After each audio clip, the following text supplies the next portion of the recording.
بسم اللہ الرحمن الرحیم۔ السلام علیکم صلی اللہ علیہ وآلہ وسلم۔ حضرت ابو سعید خدری رضی اللہ تعالیٰ عنہ نے کہا، ایک دن اللہ کے رسول صلی اللہ علیہ وآلہ وسلم نے ہمارے ساتھ دجال کے بارے میں لمبی گفتگو فرمائی، جس میں آپ صلی اللہ علیہ وآلہ وسلم نے ہمارے سامنے یہ بھی فرمایا، وہ دجال آئے گا، اس پر مدینے کے راستے حرام کر دیے گئے ہوں گے۔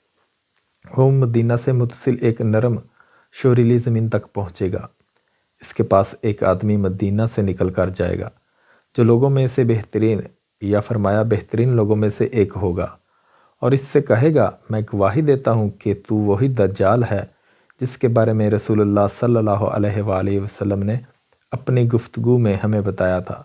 تو دجال اپنے ساتھ موجود لوگوں سے کہے گا، تم لوگوں کا کیا خیال ہے کہ اگر میں اس شخص کو قتل کر دوں اور پھر اسے زندہ کر دوں تو کیا اس معاملے میں تمہیں کوئی شک باقی رہے گا؟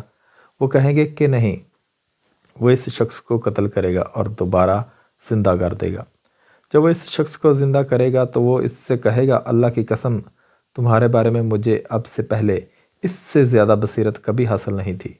فرمایا، دجال اسے قتل کرنا چاہے گا لیکن اسے اس شخص پر تسلط حاصل نہیں ہو سکے گا۔ دجال کے دوسری بار اس شخص کو قتل نہ کرنے کے باوجود اس کے ساتھی اسے رب ہی مانتے رہیں گے، کیونکہ انہوں نے اپنے مفادات دجال سے وابستہ کر لیے ہوں گے۔ اللہ پاک ہمیں دجال کے فتنہ سے محفوظ فرمائے اور اس مومن شخص جیسا ایمان نصیب فرمائے۔ آمین ثم آمین۔ اللہ حافظ۔